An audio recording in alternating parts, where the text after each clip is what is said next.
Hi everybody, I'm back. I've only read this book once, and after reading chapter 8, I wanted to read chapter 9, so I figured I might as well tape it while I'm reading it. And when we last left off, our friend Harvey realizes that even though he wants to think the holiday house is this most amazing place, he realizes that there's evil there, and it's going to be his job to find out what that evil is. So now chapter 9 has this extremely interesting looking picture. Now what's nice about this book, or interesting about this book, is that the author, Clive Barker, he also did the illustrations for this book. It's interesting. Who does this person look like a little bit? And take a look.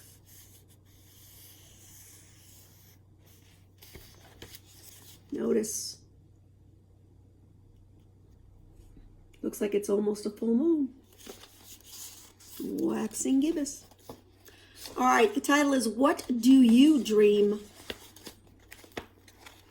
Harvey didn't mention what had happened at the lake to anyone. Not even Lulu, in part because he felt stupid for falling in, and in part because the house tried so hard to please him in the days that followed that he had almost forgotten about the accident entirely. That's interesting. That very night, in fact, he found a piece of colored string with his name tag on it at the base of the Christmas tree, and followed it through the house to find a new bike. Even more splendid than the one he had lost 2 years before, waiting for him. Who knows everything that he's thinking?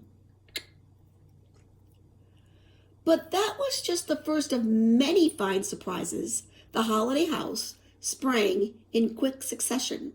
One morning, for instance, Wendell and Harvey climbed up into the treehouse to discover that the branches around it were swarming with parrots and monkeys. Another day, in the middle of the bonfire night supper, Mrs. Griffin called them through into the living room where the flames of the fire had taken on the shapes of dragons and heroes and were doing a fiery battle in the grate. And in the heat of one lazy afternoon, Harvey was woken from a doze by a chorus of shouts and found a troupe of mechanical acrobats performing clockwork-defying feats on the lawn. The greatest surprise, however, began with the appearance of one of Richter's siblings. "My name is Jive," he said, stepping out of the early evening murk at the top of the stairs. Every muscle in his body seemed to be in motion. Ticks, jigs, jitterings that had wasted him away until he barely cast a shadow. Even his hair, which was a mass of oiled curls, seemed to hear some crazed rhythm. It ripped on his scalp in a knotted frenzy. "Brother Richter sent me along to see how you're doing." "I'm doing fine," Harvey replied. "Did you say your brother Rictus?" "We're from the same brood, loosely speaking," Jive said. "I hope you call your parents every now and then."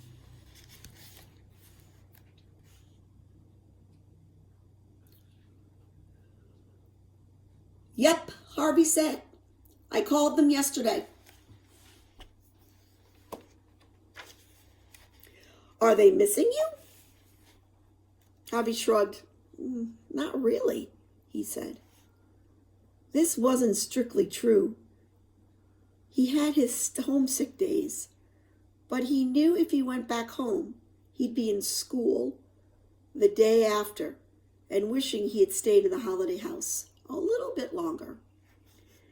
"You're going to make the most of being here, then," said Jive, practicing a weird little dance step up and down the stairs. "Yeah, said Harvey. I just want to have fun.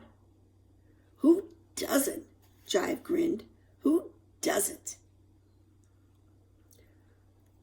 And he sidled up to Harvey and whispered, speaking of fun. What? Said Harvey. You never did get Wendell back for that trick of his. Oh boy. No, I didn't, said Harvey. Why the heck not? I could never think of a way. Oh, I'm sure we could cook something up between the two of us, Jive replied. It has to be something he'd never think of, Harvey said. That shouldn't be difficult, said Jive.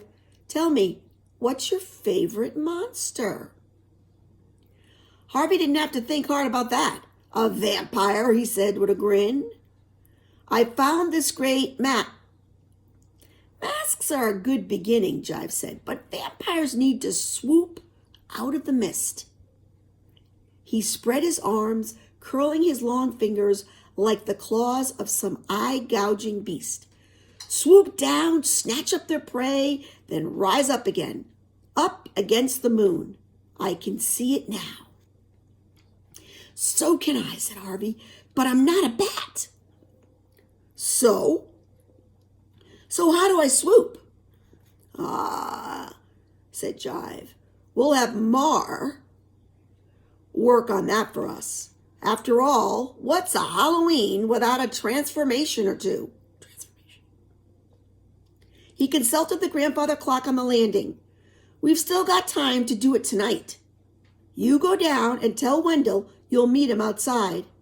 I'll go up to the roof and find Mar. You meet us up there. I don't know who Mar is. Maybe another brother. I don't know. I've never been up on the roof. There's a door on the top of the landing. I'll see you up there in a few minutes. I'll have to get my mask and coat and stuff. You won't need a mask tonight, Jive said. Trust me. Now hurry up. You're wasting time. It took Harvey only a minute or two to tell Wendell to go ahead. He was sure Wendell suspected something, and he was probably preparing some counterattack. But Harvey knew he and Jive had something up their sleeves. Even Wendell, expert on shock tactics, though he was, couldn't anticipate. With the first part of the plan laid, he hurried upstairs, found the door Jive had mentioned, and climbed up onto the roof. Now remember, last chapter, Harvey realized that the house, or parts of the house, or there was something evil going on. So just keep that in the back of your head. Heights had never bothered him. He liked to be up above the world looking down. Over here, Jive called to him, and Harvey hurried off along the narrow walkways, up the steep roofs to where his fellow conspirator stood. Sure-footed, Jive observed. No problem. How about flying? Said a third voice, as its owner stepped from the shadows of the chimney. This is Mar, Jive said, another member of our little family. Unlike Jive, who looked nimble enough to walk on the eaves if the whim took him, Mar seemed to have a slug blood in her somewhere. Oh, not a brother, it's female. Harvey almost expected to see her fingers leave silver trails on the brick she touched, or see soft horns appear from her balding head. She was grossly fat, her flesh barely clinging to her bones. Wherever it could, around her mouth and eyes, at her neck and wrists, it collapsed in clammy folds. She reached out and poked at Harvey. I said, what about flying? What about it? Harvey said, pushing her away. Have you done much? I flew to Florida once. She doesn't mean a plane, Jive told him. Oh. In dreams, maybe, said Mar. Oh, yeah, I do dream of flying. That's good, Mar replied, grinning with satisfaction. She had not a single tooth in her mouth. Harvey stared at the empty maw in disgust. You're wondering where they've gone, aren't you? she said to Harvey. Go on, admit it. Harvey shrugged. Well, yeah, I am. Karna took them, the thieving brute. I had fine teeth, beautiful teeth. Who's Karna? Harvey wanted to know. Never mind, Jive said, hushing Mar before she could reply. Go to it, or he'll miss the moment.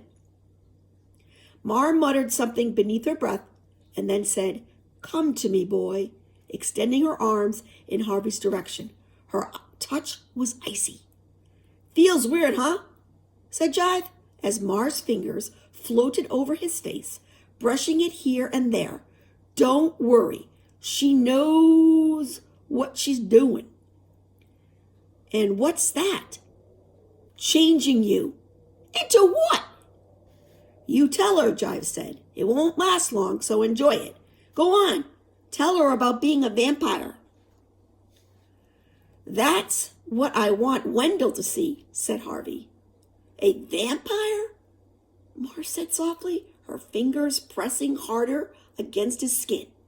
Yeah, I want to have fangs like a wolf, and a red throat and white skin, as if I've been dead for 1,000 years. 2,000, said Jive. 10,000, said Harvey, beginning to enjoy the game. And crazy eyes that could see in the dark, and pointed ears like bat ears. Wait, Mar said. I've got to get this all right. Her fingers were working upon him now, as though his flesh was clay, and she was molding it. His face was tingling, and he wanted to reach up and touch it, but he was afraid of spoiling her handiwork. And there's got to be fur, Jive observed. Sleek, black fur on his neck. Mar's hands dabbed at his throat, and he felt fur sprouting where she had touched him. Ew. Got a picture going on right here. Look at ick.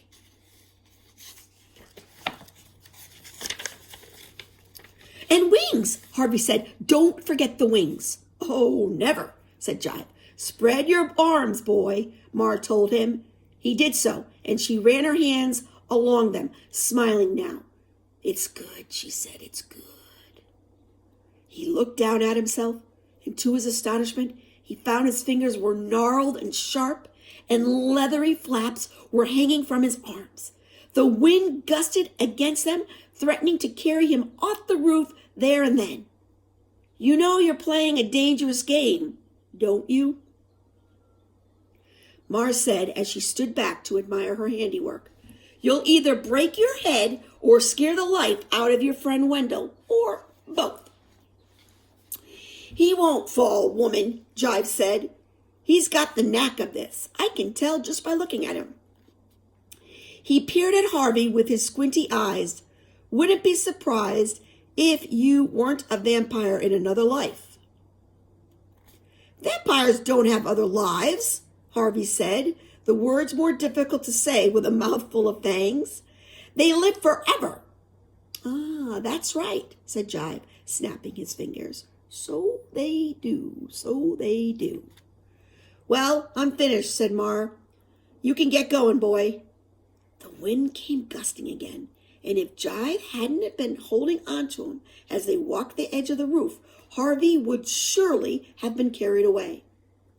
There's your friend, Jive whispered, pointing down into the shadows. Much to his amazement, Harvey found that he could see Wendell quite clearly, even though it was pitch dark in the thicket. He could hear him too, every little breath, every beat of his heart. This is it, Jive hissed, putting his hand on Harvey's back. What do I do? Harvey said. Do I flap or what? Jump, Jive said. The wind will take care of the rest. Either the wind or gravity. And with that, he shoved Harvey off the edge of the roof and into the empty air. Ooh, okay, that was the end of chapter 9. Think about it.